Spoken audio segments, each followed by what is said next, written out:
मैं doctor N P. Verma, deputy medical superintendent, S R V. Ayurvedic medical college and hospital, Yamuna Vihar, Chirhat, Lucknow. मैं आज आप लोगों को आयुर्वेद के बारे में बताने जा रहा हूँ कि जो बीएमएस डिग्री है, पहले पूर्व में आधुनिक औषधियों के साथ ये डिग्री मिला करती थी। काफ़ी समय पहले इस डिग्री का नाम हुआ करता था BAMMS। एक बैच आया था, एक ही बैच निकला है, BAMMS, डबल एम होता था, bachelor of Ayurveda with modern medicine and surgery. इसका पहले नाम ये था। फिर कुछ समय तक BIMS भी मिलती रही। अलग अलग नामों से थोड़ा भ्रम उत्पन्न हो रहा था भारतवर्ष में। फिर एक रेगुलेटरी संस्था जो आयुर्वेद की है, CCIM, now it is called as NCISM, national commission for Indian system of medicine. तो जब BAMMS होती थी डिग्री, तो जो हमारे प्रदेश का राजधानी का आयुर्वेदिक कॉलेज है, राजकीय आयुर्वेद महाविद्यालय टूंडियागंज, लखनऊ, तो वहाँ जो आयुर्वेद के विद्यार्थी थे, उनकी classes king George medical college में हुआ करती। इस बैच में BAMMS वाली, तो वहाँ मॉडर्न मेडिसिन की काफ़ी जानकारी रहती थी। बहुत अच्छा कोर्स था। फिर क्या हुआ, उसके बाद जब CCIM ने BMS कर दिया, पूरे भारतवर्ष में bachelor of Ayurvedic medicine and surgery ये डिग्री मिलने लगी। और पहले BMS के छात्रों को मॉडर्न फार्माकोलॉजी भी पढ़ाई जाती थी। कब तक पढ़ाई गई है? ये पढ़ाई गई है 1994 यानी 1994 बैच तक। मॉडर्न फार्माकोलॉजी पढ़ाई जाना ज़रूरी है।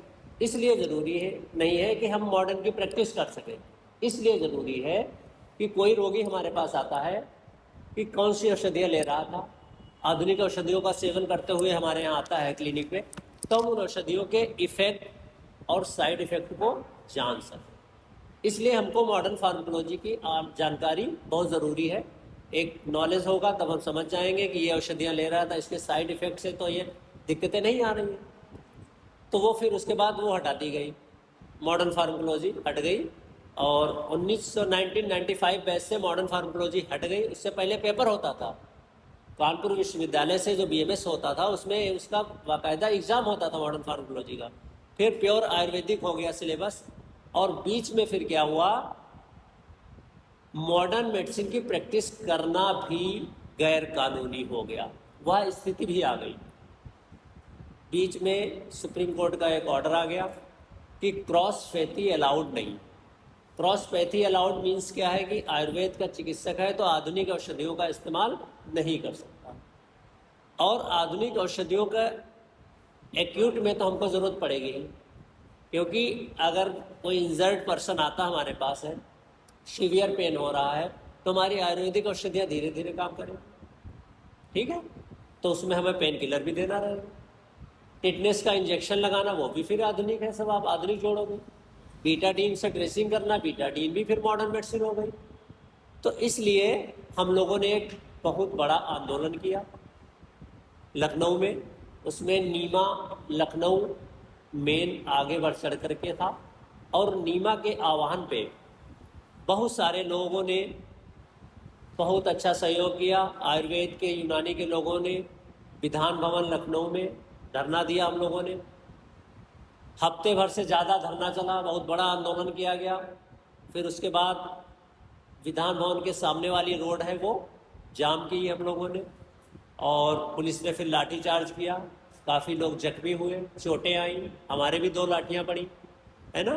तो उसके बाद उस समय माननीय अखिलेश यादव जी मुख्यमंत्री थे उत्तर प्रदेश में।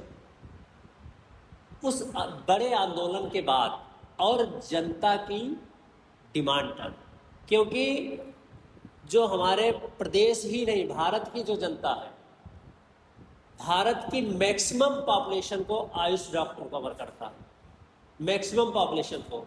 और आयुष डॉक्टर से मरीज पूरी फ्रेंडली अपने कंप्लेंट बताने में बहुत कंफर्टेबल फील करता है। तहसील लेवल पे, ग्राम पंचायत लेवल पे बहुत सारे आयुष डॉक्टर कार्य कर रहे हैं। अगर आयुष डॉक्टर यहाँ से चिकित्सा के एक तरीके से रीढ़ है, वो आयुष डॉक्टर वहाँ पे एक ब्रिज का काम कर रहे हैं। पर्सन और जिला चिकित्सालय और डायरेक्ट लोगों के बीच में एक सेतु का कार्य कर रहे हैं आयुष डॉक्टर। वो बताते हैं आपको कहाँ सही जगह रहेगा, रिफ़र करना है तो रिफ़र करते हैं। इस सब आंदोलन के बाद 9 अक्टूबर 2015 में माननीय अखिलेश यादव मुख्यमंत्री जी ने 1939 इंडियन मेडिसिन एक्ट में एक्ट अमेंडमेंट किया और उसके बाद हमको आधुनिक औषधियाँ काफ़ी मिल चुकी हैं। वैधानिक रूप से उनका इलाज में इस्तेमाल करने का परमिशन हमको मिल चुका है। बस कुछ अभी आंदोलन और करने की आवश्यकता है कि अभी आईवी अलाउड नहीं हुआ। उस समय इंट्रावेनस मेडिकेशन अलाउड नहीं किया गया था। इंट्रामस्कुलर दे सकते हैं, बहुत सारी एंटीबायोटिक्स मिल गई हैं, ट्यूबरकुलोसिस का मैनेजमेंट मिला है, बहुत सारी औषधियाँ मिल चुकी हैं। पूरी सूची है जहाँ हमारा रजिस्ट्रेशन होता है और विभिन्न जगहों पे वो पड़ा हुआ है एक्ट अमेंडमेंट में कि कौन कौन सी औषधियाँ मिली हुई हैं। तो आज की डेट में आयुर्वेद का भविष्य बहुत उज्जवल है। आधुनिक औषधियों की हमको मान्यता मिल चुकी है कि अगर एक्यूट कंडीशन में रोगी आ रहा है तो हम उसको भी हैंडल कर लेंगे और क्रोनिक के लिए तो हम बॉस हैं ही। क्रोनिक में आयुर्वेद पूरी तरीके से शरीर के जो कह लीजिए जड़ से रोगों को दूर करता है और बिना कोई खास दुष्प्रभाव के। अन्य चिकित्सा पद्धतियों में साइड इफेक्ट्स हैं बहुत काफ़ी कुछ, हमारे आयुर्वेद में इतने उग्र दुष्प्रभाव नहीं, थोड़े बहुत हो सकते हैं क्योंकि हर औषधि का कुछ न कुछ साइड इफेक्ट तो होता ही है, लेकिन इतने उग्र दुष्प्रभाव नहीं है जितना अन्य औषधियों के होते हैं। इसलिए आयुर्वेद का भविष्य आजकल उज्जवल है और आने वाली पीढ़ी के लिए यही संदेश है कि पूरे मन से और पूरी तरीके से अब आयुर्वेद में समर्पित रहें विद्यार्थी लोग, अध्ययन करें और विज्ञान के ऊपर किसी का एकाधिकार नहीं है।